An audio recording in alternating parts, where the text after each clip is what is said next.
În video de astăzi vă voi prezenta imagini și vă voi povesti lucruri interesante și curiozități pe care le-am văzut în Vietnam. Tunerurile care au adus victoria vietnamezilor în războiul cu Statele Unite, cafeaua de nevăstoică, lichiorul cu șerpi, religia mamonii în zilele noastre și potop de motociclete. Toate acestea le veți vedea în video de astăzi.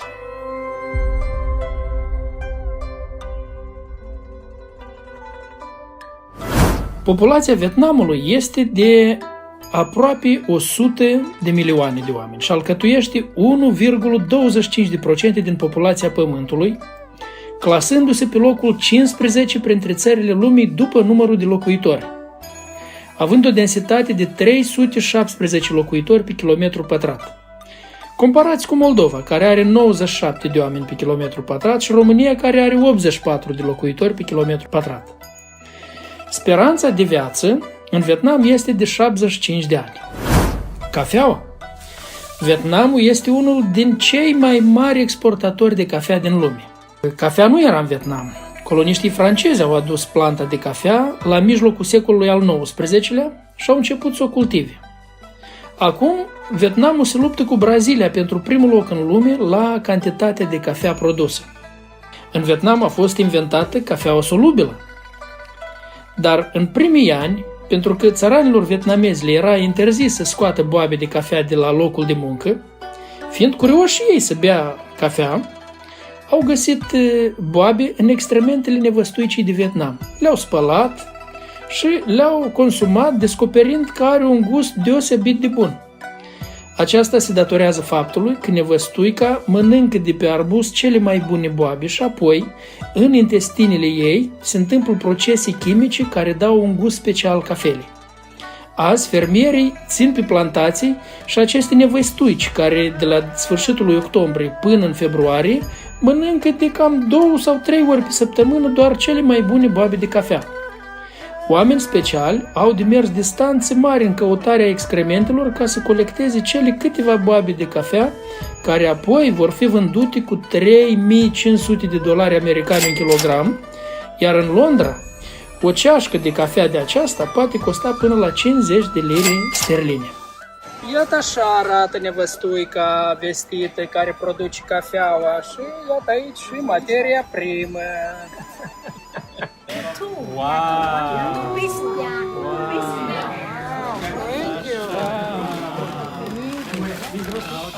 Thank you. Thank you. You have your. Iată așa cadouri am primit noi cafea care este produsă de Vietnam, de studentele noastre. Vietnamul este de asemenea și cel mai mare exportator mondial de nuci de caju.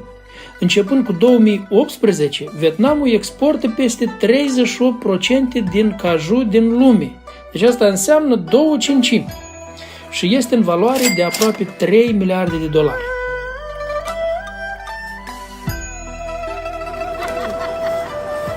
Astea sunt nuci de caju foarte bune.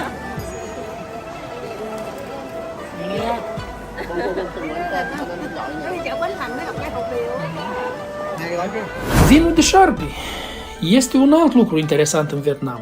Este un lichior obținut în Vietnam prin punerea unui șarpe întreg într-o sticlă sau borcan cu vin de orez sau alt alcool de cereale. Se lasă apoi să stea câteva luni și se adaugă uneori ierburi și condimente pentru gust sau pentru a masca mirosurile urâte. În unele cazuri se adaugă și alte animale, precum scorpioni, insecte, șopârle sau chiar și păsări mici. Toate aceste animale sunt recunoscute de medicina chineză ca având proprietăți medicinale. Este posibil uneori ca șerpii să supraviețuiască în sticlă luni de zile. În anul 2013 a apărut un raport despre o femeie chineză care a fost mușcată de mână după ce un șarpe a sărit dintr-o sticlă de vin unde fermenta de 3 luni.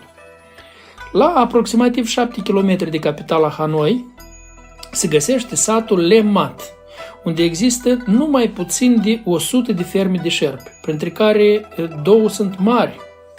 și acolo șerpii sunt incubați și sunt folosiți pentru alcoolul acesta, lichiorul acesta de șarpe și pentru carnea de șarpe care se consumă în Vietnam.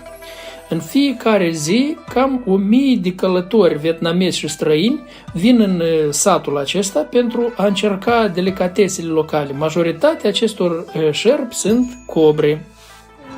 Hai să vă arăt puțin ce mănâncă vietnamezii, cum mănâncă ei. Iată cum suntem la o cină în Vietnam. Foarte obișnuită cină. Deci iată un lucru interesant care noi nu avem. Sunt foile de orez. Hârtie din orez, așa eu o numesc. Deci prima dată trebuie să o ungi așa puțin prin apă, acolo e apă. Dai puțin prin apă, după ce ai dat-o prin apă, pui în farfurie. Și următorul lucru, iată, iau fel de iarbă care idei nu am cum se numesc ele. Unicul lucru ce am recunoscut aici a fost varza, dar varza dacă nu mai este. Iată, vedeți, sunt niște frunze de pe copaci, idei nu mea, frunze de pe careva copaci. Așa le pun aici. Niciun fel de iarbă. De asta n-am văzut la noi la Moldova. N-am recunoscut niciuna care să fie în partea noastră a lumii. Asta pare că e urzică, sau parcă ar fi urzică sau, nu știu, sau busuioc, dar nu, nici urzică, nici busuioc. Asta nu știu ce-o fi. Ei spune râd, poate că eu pun prea mult, nu știu. O să vedem. Așa. După ce pui asta, voi o bucățică de carne. Asta e carne de porc. Porc, da. Asta e carne de porc, iată așa. Deci mă fel clătite vietnamez acum ies aici. Clătite vietnamez, da. Mai pun o bucățică. Ceapă. Și după ce am pus ceapa, între timp s-o muiat hârtia asta și trebuie să o... Ei m-au învățat cum trebuie să o strâng. Deci gata, s-o încleie de farfurie. Nu, se desclei. Așa. Din toate părțile. Și apoi o strângi. Mai greu să primește. Am emoții. Că se primea foarte bine până am. Așa, gata, o strângem bine. După care acum sos. Aici sunt fel de sos. Iată, este unul acela, nu prea îmi place. Este o luat Alexei, dar nu prea îmi place. Asta e iute. Asta pur și simplu iute și e bun. Și...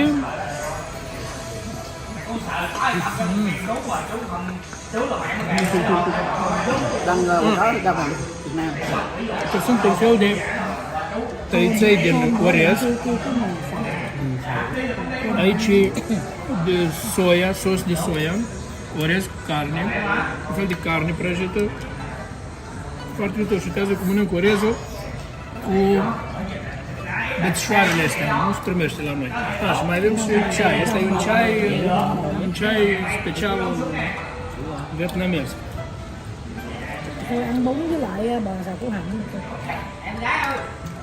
Bún với lại Motocicletele. Cu o populație relativ mică, Vietnamul se plasează pe locul 4 în lume la numărul de motociclete după India, China și Indonezia. Motocicleta este ușor de cumpărat, ușor de parcat, ușor de condus. Oriunde vei vedea foarte multe motociclete, bărbați și femei, tineri, chiar și copii conduc bine și îndemnatic motociclete. În orașul Ho Chi Minh City sunt 10 milioane de motociclete, exact cât este populația orașului alcătuită din 8 milioane de rezidenți și 2 milioane de non-rezidenți. Unii au și câte 2 motociclete. Sâmbătă seara, orașul Ho Chi Minh se transformă într-un potop de motociclete, de la apusul soarelui și până la miezul nopții. Motocicletele merg pe șosea, merg pe trotuare și se face impresia că este imposibil să traversezi strada. Totuși, când vrei să treci, motocicliștii te vor lăsa și sunt atenți. Motocicletă costător.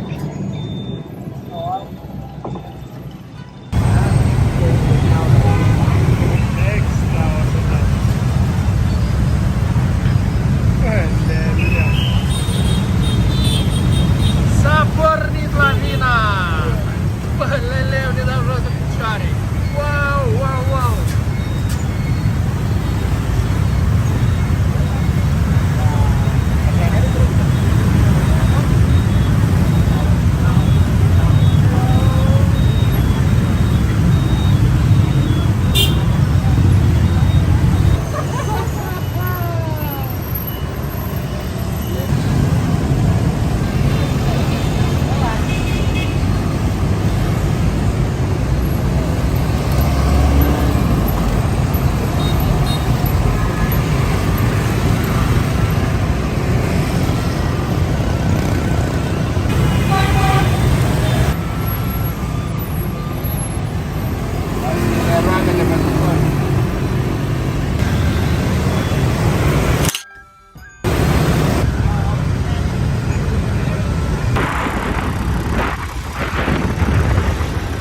Sora mea, suntem șocați de dumneavoastră. Să vă vedem prima pe motocicletă. Dar eu încercam să-i spun lui fratele păstor că nu, zic, nu cu motocicletă, nu se poate. Când mă uit la sora mea deja se urcă pe Vietnamul este foarte bogat în floră. Aproximativ 16% din speciile de floră și faună din lume se găsesc în Vietnam. Și asta așa de mare este bambus aici.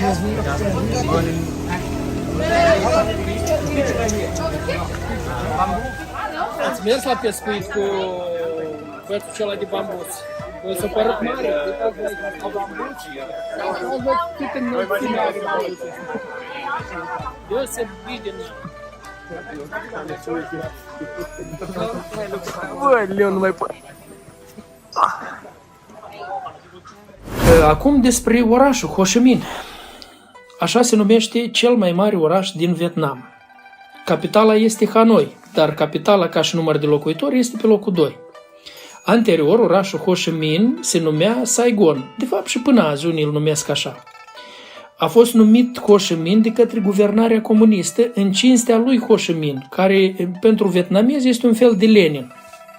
De altfel, și corpul nesuflețit al lui Ho Chi Minh este păstrat într-un mauzoleu în Hanoi, precum este al lui Lenin păstrat în mauzoleu de pe Piața Roșie din Moscova.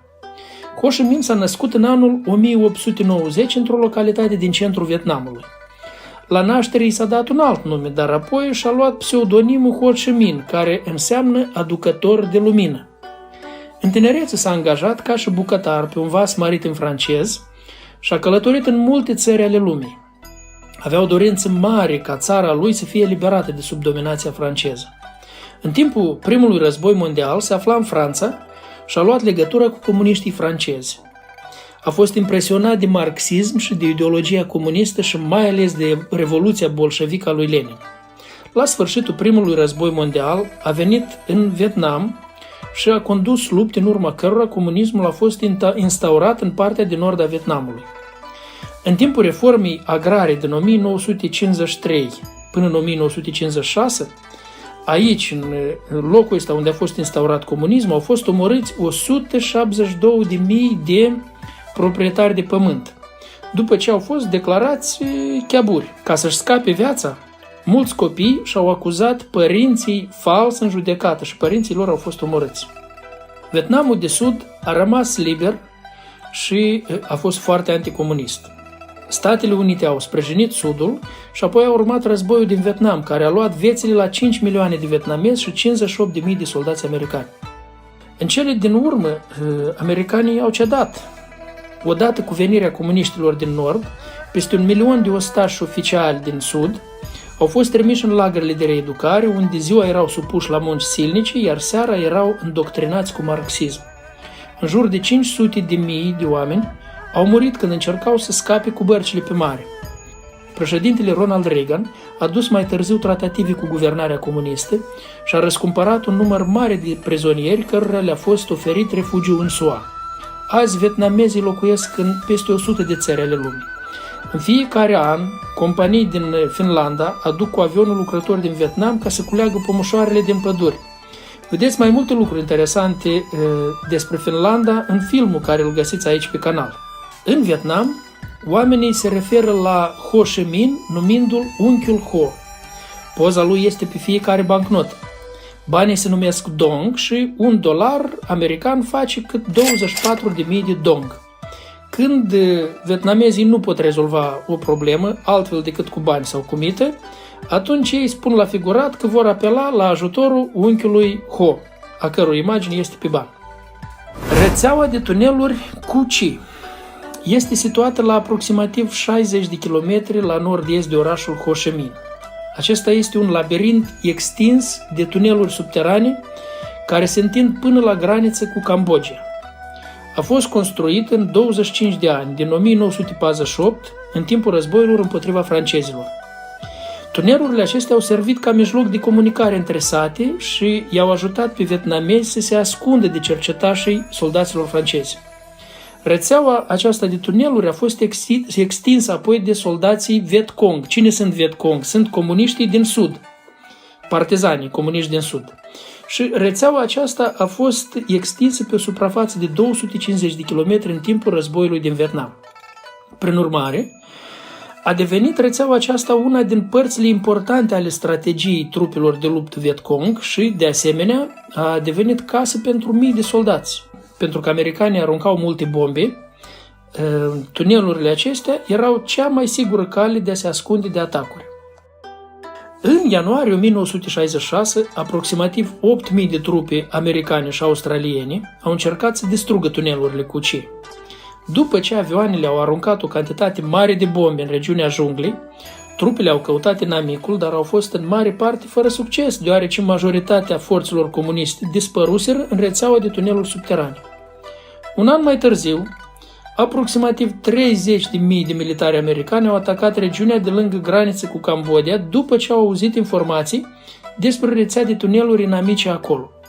După atacurile cu bombardamente și distrugerea câmpurilor de orez și a zonelor din jur cu junglă, le-au distrus cu erbicide puternice, au venit tancurile, au mers buldozerele americane și totuși au crezut că au distrus tunelurile. Dar au trebuit să alunge câteva mii de locuitori de acolo și mulți dintre ei au fost refugiați civili. Trupele nord-vietnameze și Vietcong au revenit însă înapoi în câteva luni de la măturare, iar la începutul anului 1968, deci peste 2 ani, ele au folosit tunelurile acestea Cu Chi ca și bastion în asaltul lor împotriva Saigonului.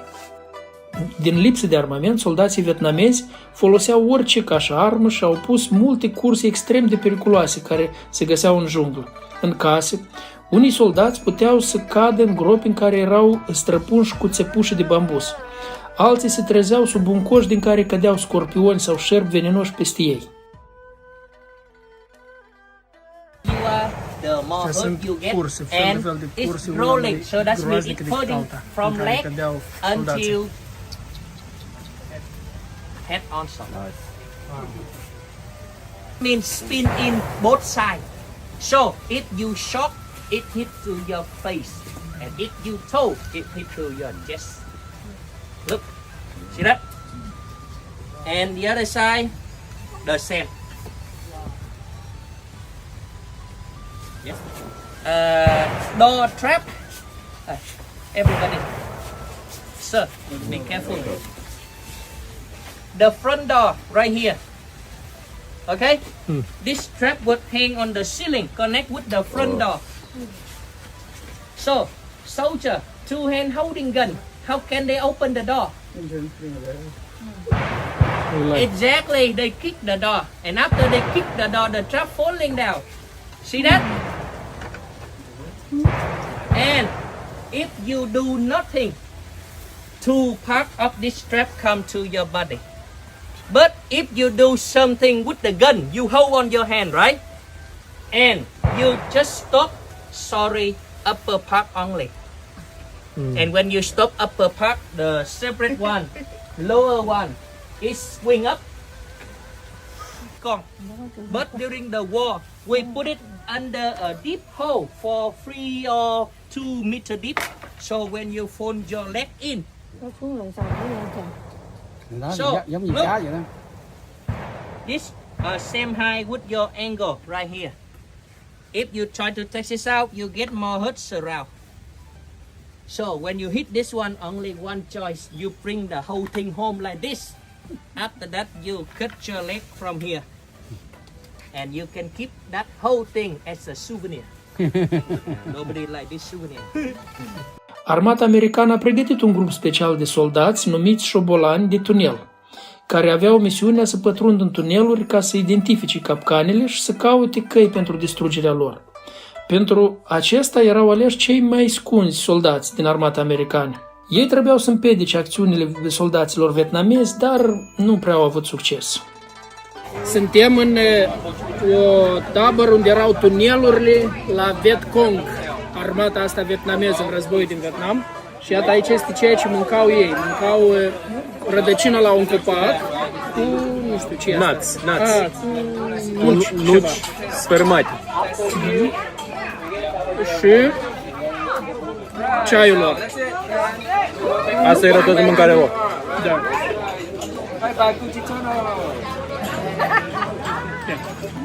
Asta este rădăcină de copac. Copacul se numește manioc. Și atunci tabăra asta, Đóng cửa. unde erau tunelurile, o stau și mâncau rădăcină la copacul ăsta cu nuci. Așa arată rădăcina care am mâncat-o de la copac. Vietnamul este una din cele 5 țări comuniste existente actual în lume și ateismul este ideologia promovată. Totuși, religia joacă un foarte mare rol. 73% din populație sunt adepți ai diferitor religii populare specifice doar acestei țări. Există multe religii care inițial au fost mișcări populare împotriva coloniștilor francezi. Liderii au folosit elementul religios și în cele din urmă s-au format curente religioase. Oamenii se închină diferitor spirite și spiritele strămoșilor decedați sunt venerate până în a 5-a generație. Odată pe an se întâlnesc toate rudele ca să se închine spiritelor morților la o masă comună, astfel crezând că vor avea parte de binecuvântare din partea celor morți. Caodaismul are 7% din populația țării și această religie, care este tânără, a apărut în anul 1926, nici 100 de ani nu are, ei consideră drept zei pe Buddha, pe Confucius, pe Iisus Hristos, pe Jeanne d'Arc, pe Victor Hugo, chiar pe Ho Chi Minh. Argumentul pentru așa de multe zeități este că dacă cazi în dezgrația unui zeu, te poți duce la altul. Unele religii populare au zeificat și pe Lenin, pe Stalin, pe Mao Zedong. Primele 2 porunci din Decalog spun așa: Eu sunt Domnul Dumnezeul tău, care te-a scos din țara Egiptului, din casa robiei, să nu ai alți Dumnezei afară de mine, să nu-ți faci chip cioplit, nici vreo înfățișare a lucrurilor care sunt sus în ceruri sau jos pe pământ sau în apele mai de jos decât pământul. Să nu te închini înaintea lor și să nu le slujești, căci eu, Domnul Dumnezeul tău, sunt un Dumnezeu gelos care pedepsesc nelegirea părinților în copii până la al 3-lea și la al 4-lea neam al celor ce mă urăsc și mă îndur până la al 1000-lea neam de cei ce mă iubesc și păzesc poruncile mele. Cu excepția creștinilor, aproape toți vietnamezii, indiferent de credință și religii, chiar și atei, se închină spiritului Tang Tai, despre care cred că oferă prosperitate. Statueta acestui spirit poate fi văzută în case, în magazinele mici, în magazinele mari, în farmacii, oriunde. De obicei, lângă statuie se pun și niște lumânări sau fructe. Astfel, oamenii cred că spiritul acesta le va aduce prosperitate. Este un fel de mamona la care s-a referit Domnul Iisus Hristos când a spus: nimeni nu poate sluji la doi, sau va urâ pe unul și va iubi pe celălalt, sau va ține la unul și va nesocoti pe celălalt. Nu puteți sluji lui Dumnezeu și lui mamona. Creștinii alcătuiesc 9% din populația Vietnamului. Cei mai numeroși sunt catolicii, care alcătuiesc 7% și au venit prin misionari portughezi. Apoi, creșterea numerică a catolicismului s-a datorat colonizării franceze. Protestanții în Vietnam alcătuiesc 2 milioane de credincioși și numără peste 100 de confesiuni. Cea mai mare confesiune este Christian and Missionary Alliance, care numără până la 1.400.000. Misionarul de la Christian and Missionary Alliance a venit din Statele Unite aici în anul 1911. Fiind inițial o activitate misionară, Christian and Missionary Alliance a devenit confesiunea cea mai mare în Vietnam. Azi există 2 asociații care comunică puțin între ele. CMA Vietnam de Sud au 1.200.000 de credincioși.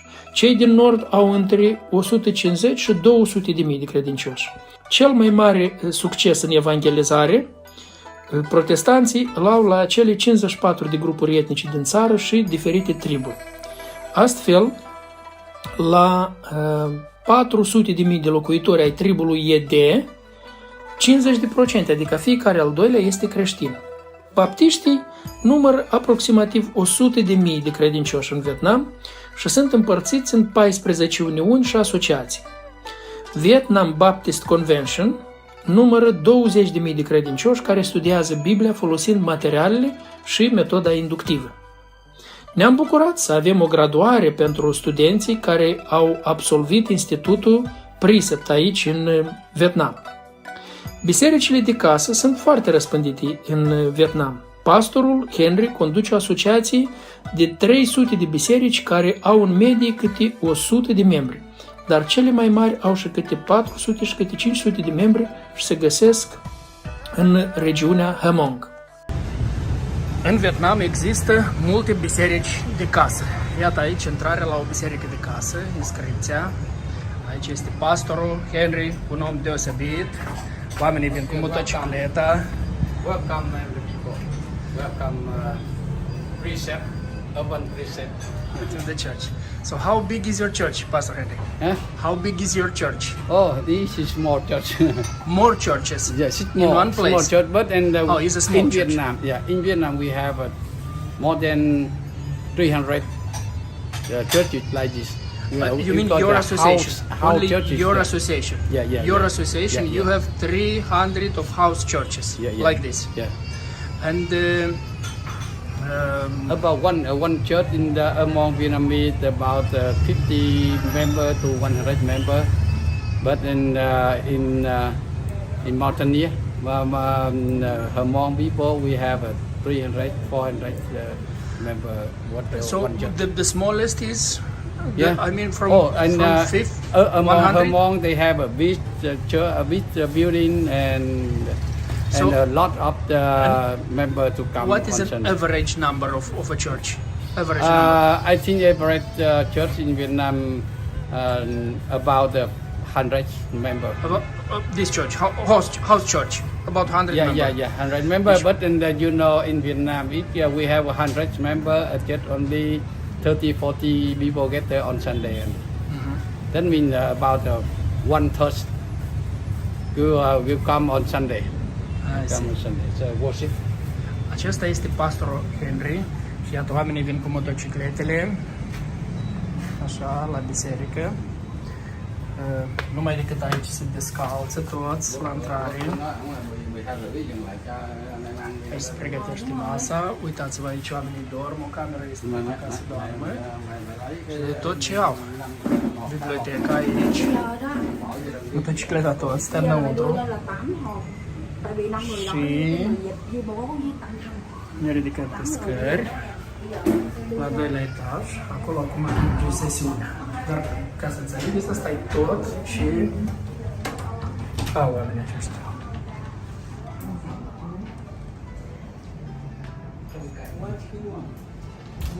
Của Phaolô là có một đời sống làm vinh hiển danh Chúa, giàu sống. Там пауза, Василий face masaj. Cu 220 de volt.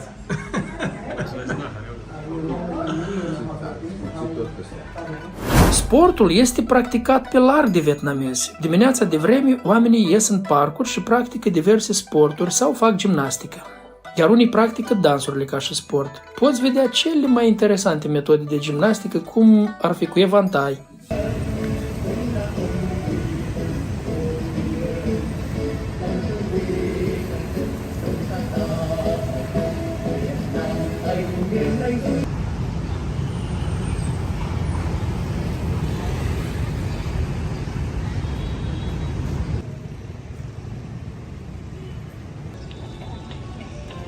Suntem dimineața la ora 6:30 și iată, așa fac exercițiul vietnamezii dimineața. Învață dans. Radu, îți place?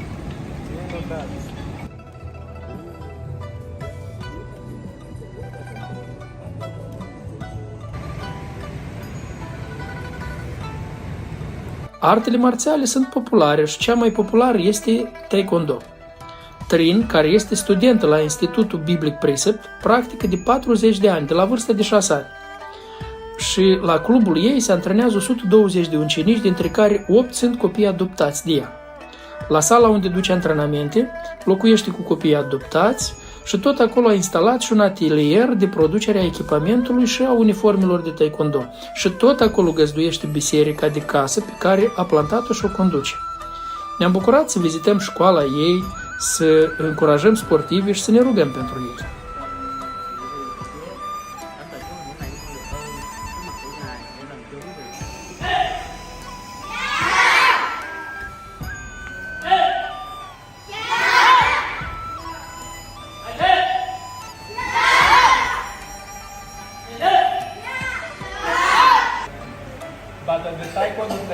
Vasily is my trainer, my instructor.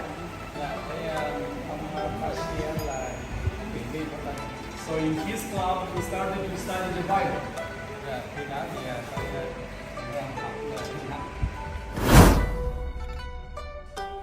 Mâncarea în Vietnam este foarte diversă și gustoasă. Cea mai răspândită este supa pho, care are carne de vită sau porc sau pește sau creveți. Are de asemenea și niște tăiței de orez, dar foarte multe plante aromate care îi dau un gust plăcut. Vietnamezii o mănâncă dimineața tare, o mănâncă la prânz, o mănâncă seara, le place cam tot așa cum ne place nouă moldovenilor zeama. Chiar mi se pare mai mult. Noi, de exemplu, nu mâncăm zeamă dimineața la dejun, dar ei o mănâncă și la ora 4 dimineața.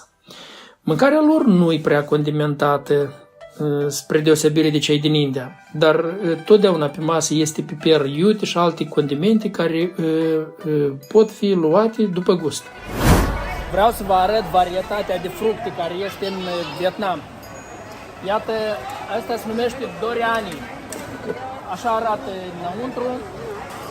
El e foarte gustos, dar miroase urât. Când am venit prima dată în Vietnam, am văzut la hotel, era scris interzis să intri în hotel cu fructul ăsta. Dar la gust e foarte gustos. Mai este unul care se aseamănă cu el. Mă vedeți, ăsta are gimpe așa. Dar mai este un alt fruct, iată aici ea, care se numește jackfruit. Și el seamănă, dar nu miroase ca acela. Altele care au, iată, astea nici măcar nu știu ce este asta. Știi, Radu, ce asta? Nu, asta nu știu. Ce? Asta în Nepal îi zice sorefa, dar nu știu de ce, nu știu cum se numește aici. Asta e fructul dragon fruit.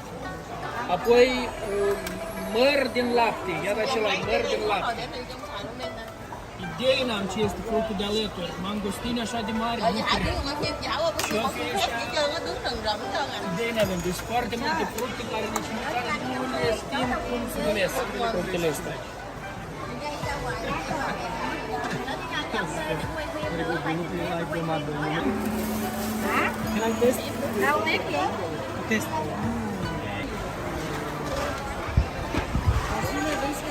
Fructul ăsta este pomelo.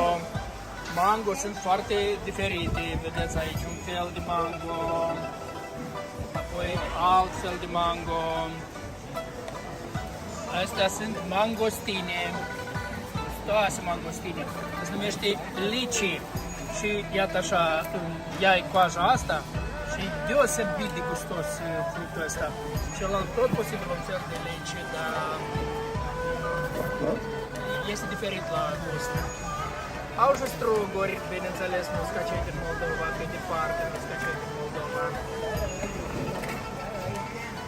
Papaya. Asta este papaya.